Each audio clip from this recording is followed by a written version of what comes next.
De ahí sí, tienes toda la razón. Es una situación completamente única y exclusiva de lo que ocurre acá en Estados Unidos. Y mira, le pido al equipo que nos grabe para ir contigo, Jaime. Perla Arroyo me escribe: Toño, date cuenta que te contradices. Estás comparando a Trump con Hitler y ve todo lo que está haciendo la administración de Biden. Hemos visto todo lo que ha hecho en la Franja de Gaza y apoyando a Ucrania. Bueno, a ver, en primer lugar, el que primero comparó a Hitler con Trump fue su compañero de fórmula, J.D. Vance, hace algunos años. En segundo lugar, perdón que le recuerde esto, querida Perla, pero Trump ha hecho declaraciones abiertas, públicas, en las que asegura que él, si llega al poder, va a apoyar a Israel a que, entre comillas, terminen el trabajo. De hecho, salió a decir que él le encantaría tener un desarrollo inmobiliario en la Franja de Gaza y en la playa. Dice, me encantaría que cuando destruyan Gaza, cuando maten a todos, tengan un desarrollo inmobiliario ahí. Que no se nos olvide que cuando fue el presidente, pues concedió este territorio o apoyaba a Israel en el territorio de los Altos del Golán, buscó que la capital de Israel fuera Jerusalén, eso es lo que quería Trump en aquel entonces, ¿no? Que en estricto sentido se ubica en Cisjordania, que es en todo caso pues, territorio palestino, y es el mismo Trump, querida Perla Arroyo y querido público consentidor, el que denuncia una y otra vez a Biden de mantener una especie de lejanía con Netanyahu, ¿no? O sea, dice Trump, es que no está haciendo lo suficiente Biden en cuanto a Netanyahu, no lo apoya como debería, y Netanyahu sí es mi cuate.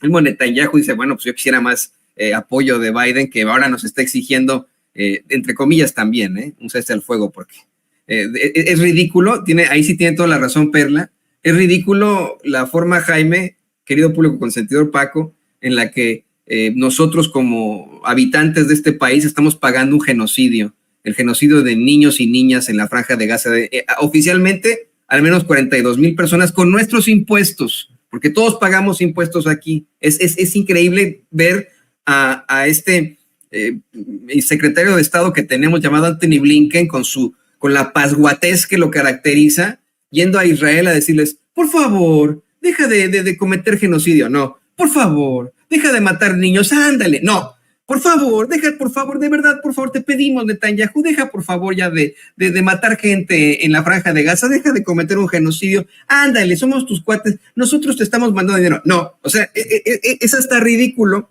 pero pues la verdad es que entre Trump y Kamala Harris, como bien dijo Bernie Sanders hace un par de noches, habría más posibilidades de conseguir un alto al fuego con una administración de Harris que con la de Trump. No sé qué opinas tú, Jaime. Pues la verdad es que es un tema bastante complicado, ¿no? Porque, a ver, déjame entrar. Vamos a empezar por esto último.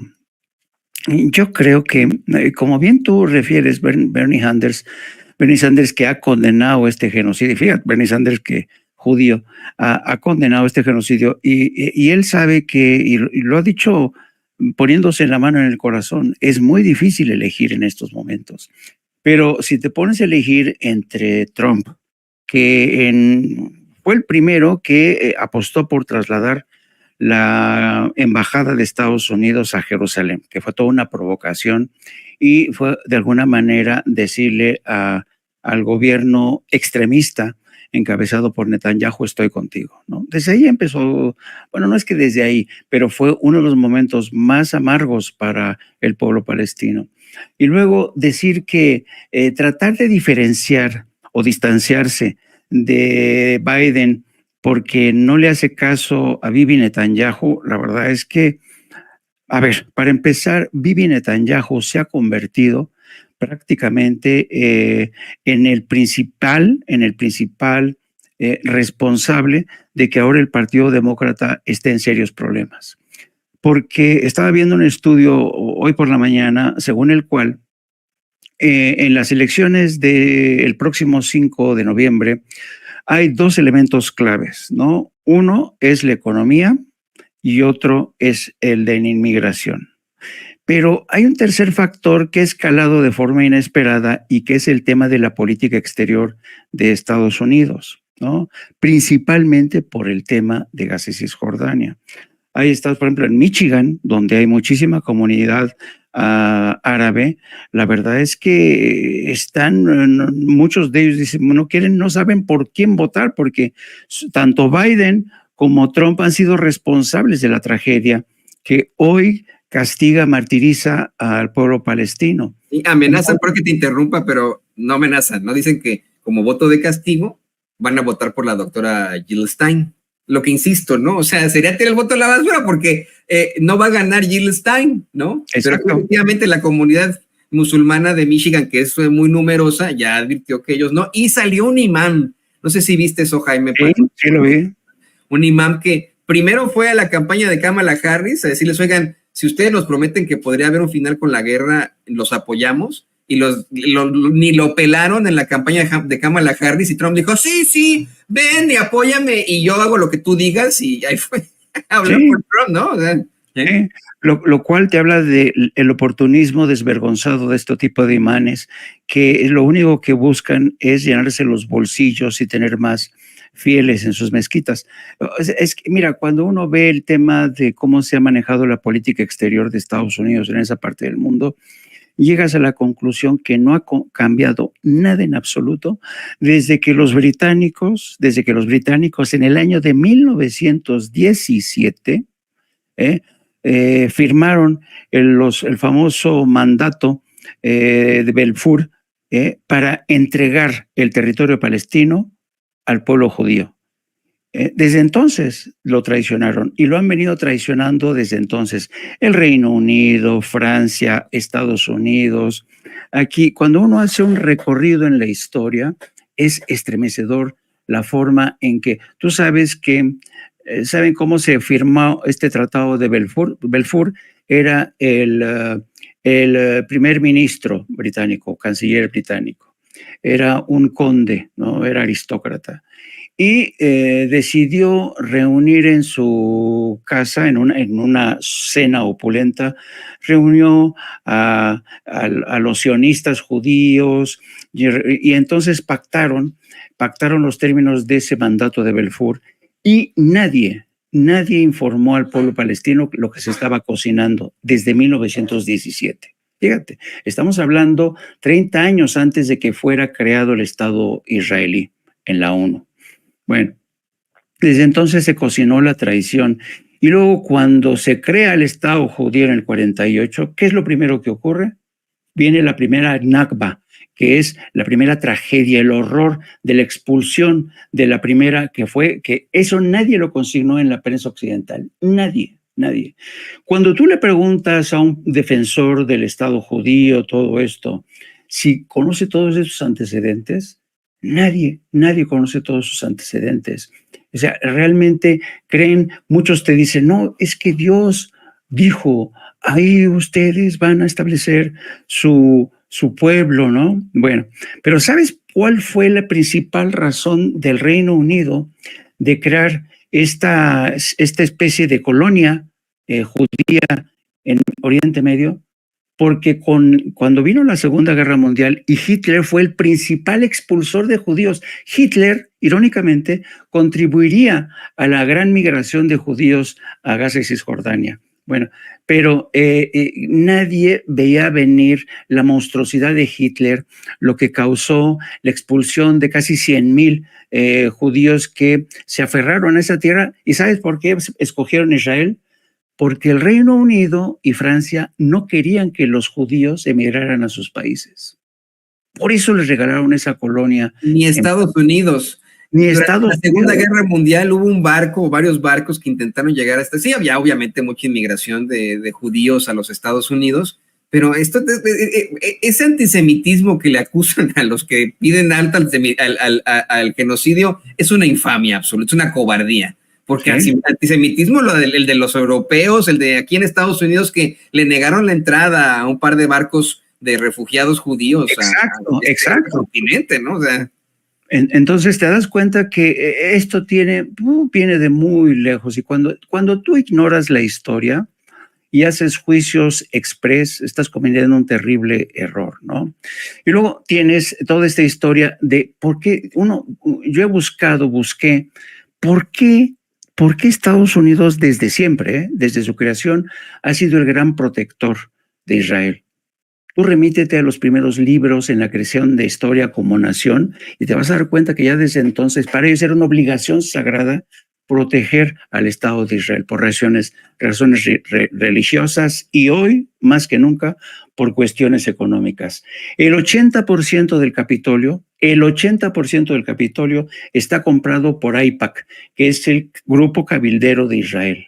Tienen un poder impresionante, impresionante. El Capitolio está comprado y por ende la Casa Blanca, por AIPAC, los judíos, por la industria de las armas, por la industria farmacéutica, por los gigantes de Silicon Valley. Así es que quien te diga hoy que quien gobierna es la Casa Blanca te está mintiendo, ¿no? Por eso vemos que hoy en Estados Unidos estamos en un ambiente tan volátil, en donde hay tanta confusión, la gente ya no sabe para dónde voltear, no sabe si Kamala Harris realmente va a llevar a cabo una agenda justa. ¿Por qué? Porque todo el mundo ya desconfía. Ya saben que da lo mismo demócrata y republicano, porque quien está detrás de todo este poder político y de este modelo bipartidista que ha sido diseñado así a conveniencia de los grandes capitales, es por esto. Ahora, fíjate, vamos por otro lado al tema del bipartidismo y al tema tan alucinante que es el actual sistema electoral de Estados Unidos.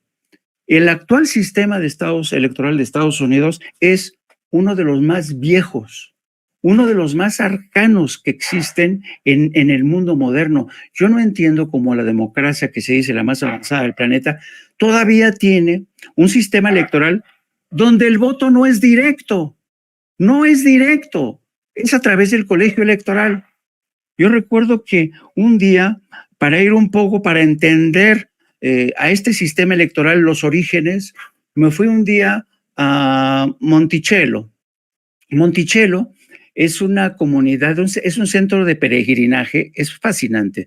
Monticello es un centro de peregrinaje en Virginia, donde está la que era la residencia de Thomas Jefferson. Thomas Jefferson fue uno de los políticos más respetados en Estados Unidos. Creo que fue el segundo o tercer presidente de Estados Unidos. Paco me corregirá. Pero bueno, el papel que tenía Thomas Jefferson era un demócrata convencido. Si tú vas a su casa, era impresionante. Yo no sé cómo Thomas Jefferson tenía una de las bibliotecas más impresionantes. Toda su casa estaba forrada de libros, ¿no? Era un hombre que le fascinaba la astronomía. Y era un hombre que era capaz de leer 5 libros a la vez. Tenía un dispositivo al lado de su cama que muchos dicen que es el prototipo del actual iPad, ¿no? Porque era una especie de cosa que va rotando y en cada cara de este elemento tenía un libro y iba leyendo 5 o 6 libros a la vez. Bueno, era un hombre muy culto, defensor no le convencía mucho el tema, fue una de las gentes que apoyaron el fin de la esclavitud. Sin embargo, cuando tú recorres esa casa de Jefferson y ves el comedor principal, que era donde iban todos los políticos que iban a verlos, está sobre un sótano donde cocinaban los esclavos, y por un ascensor de estos de cuerda le subían los platillos y la servidumbre nada más tomaba los platillos. Es decir, abajo, en los sótanos de la casa de Jefferson, estaban todos los esclavos. El campo era cultivado por los esclavos y el día de las elecciones, ¿tú crees que los esclavos iban a votar? Pues no. ¿Quién votaba en nombre de ellos? O sea, en lo que era el colegio electoral de aquel entonces, pues Thomas Jefferson, ¿no?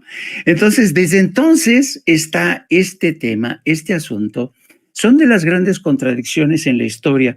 Un hombre que estuvo en contra de la esclavitud, pero al mismo tiempo se beneficiaba de la esclavitud.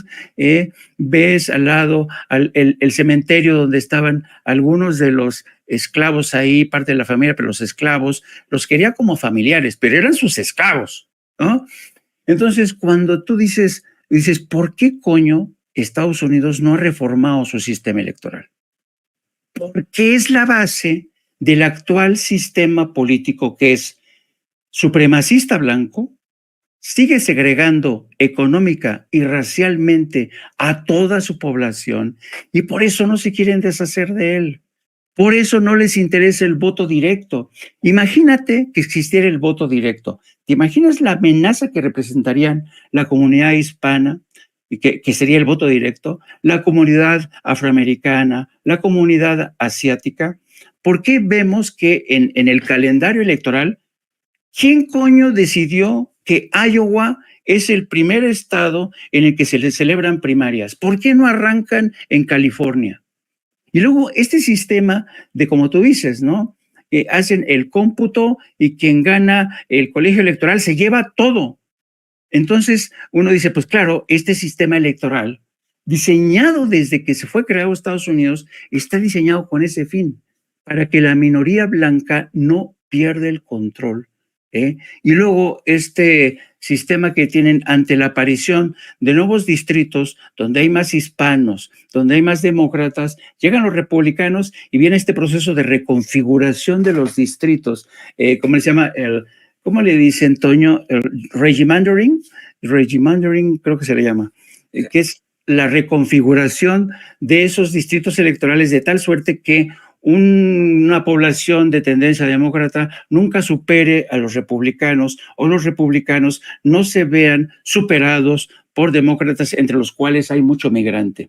Entonces son las trampas de un sistema político y por eso Estados Unidos sigue, pero claro, esto te demuestra también hasta qué punto, porque yo no recuerdo en la historia moderna haber visto un ambiente electoral tan volátil como el que estamos viviendo ahora, tan incierto. Ahora todo se ha desdibujado. Ahora, la gran apuesta que están haciendo, los que están pronosticando es, porque esto es tan disfuncional, que ahora las apuestas son, bueno, ¿quién va a ganar? ¿Quién va a ganar? Donald Trump sigue con su apuesta contra los migrantes, Kamala Harris coqueteando con los hispanos, tratando de reconciliarse con ellos, tratando de reconciliarse con la comunidad musulmana, tratando de prometer y metiendo el miedo en el cuerpo de los electores diciendo, es que señores, este señor va a expulsar a 20 millones y nos va a llevar a empujar a una nueva recesión. Entonces te das cuenta que a pesar de todos estos argumentos, ¿sabes a qué se reduce en última instancia las proyecciones? A que Kamala Harris puede arrastrar sobre todo el voto de las mujeres. Y en el padrón electoral de Estados Unidos, las mujeres son mayoría, ¿no? Y ¿se acuerdan que siempre ha existido en Estados Unidos este concepto del voto oculto? Es fascinante, siempre. En la época de cuando ganó Trump, nadie se esperaba el voto oculto del hombre blanco, mucho o que no eran registrados, no lo tenían en el radar, y fue ese voto el que finalmente llevó a Donald Trump a la Casa Blanca. Hoy están hablando del voto oculto de aquellas mujeres que, a pesar de vivir en el seno de una familia conservadora o republicana, y a pesar de que el cabeza de familia les va a decir, tienes que votar por Donald Trump, tienes que votar por el Partido Republicano, si no te voy a arrastrar de las trenzas. Pues hoy muchos confían que ese voto oculto de las mujeres, incluso de mujeres que viven en el seno de un hogar conservador republicano, van a rebelarse porque es un voto en el que, ya sabes, en Estados Unidos tú acudes y nadie ve por lo que votas, ¿no? Tienen la confianza de que estas mujeres, la mayoría de las mujeres van a votar a favor de Kamala Harris. Aún así, muchos vaticinan que no vamos a conocer el resultado, posiblemente, sino hasta dentro de 3 o 4 días después del 5 de noviembre. Esto puede llegar incluso hasta la Suprema Corte, porque ya conocemos a Donald Trump. Va a ser muy, muy difícil, muy complicado que acepte una derrota electoral, sobre todo si esta se la propinan un mayoría de electorado que no vio venir y que son el voto femenino. No, y a ver, también hay que ser muy, muy claros en los llamados swing states, los llamados bisagra, estados bisagra que no se definen por un partido en específico y que tienen una gran cantidad de votos electorales.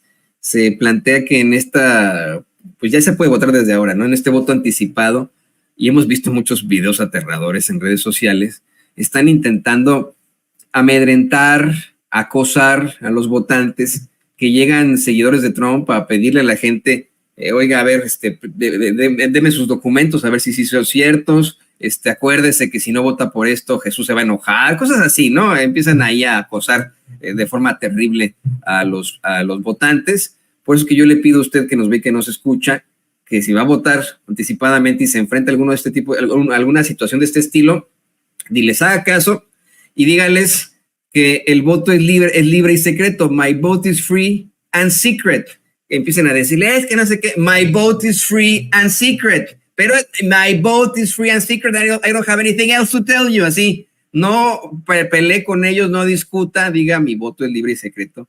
Y se acabó. Y esto que menciona Jaime de cómo que minimizan al votante, yo quería pensar, querido Jaime, querido Paco, querido público consentidor, que se trataba precisamente de un anacronismo, de un error de aquel entonces, pero fue plan con maña. Fue plan con maña de precisamente nuestros padres fundadores, bueno, los padres fundadores de los Estados Unidos, que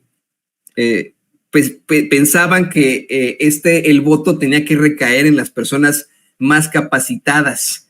En uno de los llamados papeles federalistas de Alexander Hamilton y estos dos otros personajes de los que se equivocó, Samuel García, por cierto, James Madison y John Jay, en uno de estos papeles federalistas se habla de cómo es que es necesario y abiertamente que exista un colegio electoral que dé a los hombres, no a las mujeres, a los hombres más capacitados la decisión ante pues una supuesta ignorancia de las masas, ¿no? O sea, y ahí pues ya empezamos mal, algo que no se pudo reformar desde aquel entonces. Y por eso, queridos compañeros, ya para cerrar, y si les pido, si se puede de forma breve, les pido por favor una conclusión, una proyección, y si ustedes gustan, una recomendación a solamente unos días de las elecciones aquí en los Estados Unidos. Aquí pues se acostumbra mucho eso del llamado endorsement. No le estoy pidiendo que respalden a algún candidato ni nada, no me lo tomen a mal, ¿no? No quiero meterlos tampoco en aprietos, pero así como menciona Jaime, ante una de las elecciones más escabrosas que ha vivido este país, ¿cuál sería tu proyección, Paco, tu conclusión, tu recomendación al público de Sin Censura que nos ve, que nos escucha y que va a poder votar aquí en los Estados Unidos? No, mira, Toño, mi recomendación es como aquí en México. Vayan a votar y hay que recordar que los sistemas políticos todos se crean para que las élites sean las que mandan. No podemos pensar de otra forma la creación del PRI. ¿Cómo se creó? A partir del generalato hacia abajo. ¿Y quiénes controlaron este país hasta hace muy poco? Las élites, no importa qué, las élites. Bueno, el sistema político de Estados Unidos es igual y yo lo que le recomiendo a la gente, salgan a votar. Porque quien quieran, pero salgan a votar. La historia de Estados Unidos está por cambiar y yo digo que no. Es una elección muy escabrosa, muy truculenta, en la que hay o se pondrán en juego muchas cosas, pero el destino en juego de Estados Unidos no está en juego. Es la misma élite, no son demócratas, otros republicanos, pero es la misma élite. Así que yo lo que digo es, hay que ir a votar y hay que mantenerse vigilante de lo que uno piensa. Por primera vez está bien complicado, pero yo me recuerdo la de Al Gore con Bush, era lo mismo. ¿Qué cambió? Nada, solamente va a cambiar algún programa económico, algún programa social, pero de ahí en fuera, para mí, digo, a este país, si hacemos un recuento, siempre le ha ido mejor, casi con los republicanos que con los demócratas. Trump no trató tan mal al país en el gobierno del presidente López Obrador. La cuestión es, ciertamente muchas veces es el equipo que está alrededor, pero Trump es el que manda, ¿sí? Trump va a decidir, lo va a hacer, y yo ahora que he visto a Kamala Harris, que a mí me ha sorprendido bastante bien, en el sentido de que pensé que era una mujer, como muchos vicepresidentes, quizá la mayoría, muy apagada, gris, que nunca aceptó la tarea que le impuso Joe Biden. De pronto despertó. Entonces me parece que es una mujer. De pronto uno dice, no, pues mujer y va a hacer cambios. Yo digo que no. Ella, lo mismo que Trump, tiene que atender a los intereses de ciertas élites. Y esas élites van a apretar, van a mantener a flote la economía, el desarrollo financiero de Estados Unidos, ellos van a seguir presos de los indicadores de las bolsas de valores en Nueva York, el Dow Jones o el Nasdaq, van a vivir presos de eso, del sistema bancario. Así que yo no veo que puede haber gran cambio en lo político, en lo social, más allá de algunos programas. ¿Por qué? Porque las élites controlan ese país y lo van a controlar. Aquí, ¿qué pasó? Hasta 2018 nos rebelamos, aunque ya nos habían revelado en 1988, luego en 2000, pero hasta que hubo una gran rebelión. Estados Unidos va a pasar lo mismo. Yo ahora mismo digo, hay de pronto en las encuestas aparece una ligera ventaja para Kamala Harris, de pronto para Trump. Hay algunos estados, 6 o 7, que son los que van a definir una elección disputada, pero yo digo, de momento yo no veo que pueda haber un gran cambio político en Estados Unidos, un gran cambio económico, un gran cambio financiero. ¿Por qué? Porque así son las potencias, así son los imperios, las élites controlan, pero igual cuando tú ves el desarrollo político de México en este caso, es lo mismo. El PRI fue creado por las élites y las élites lo mantuvieron hasta que entró en decadencia. Estados Unidos es un poco diferente, pero las élites están allí, ni Kamala Harris ni Trump las van a superar, así que la gente tiene que salir a votar y hay que estar pendientes. Ya estamos, sin contar hoy, ni el martes, estamos a 3 días de las elecciones, así que nos vemos el lunes, Toño, pasen buen fin de semana, un abrazote, Jaime, un abrazote también, muchas gracias, así que nos vemos el lunes. De una vez tus redes, Paco, para ir cerrando por ahí. Cierto, Jaime, Toño y Jaime, yo ya sabes, arroba Paco Cruz Jiménez en X, antes Twitter, Francisco Cruz Jiménez en Facebook, y nos vemos al rato. No sé si va a haber apto para cínicos, pero nos vemos al rato si hay Jaime. Ahí se va a poner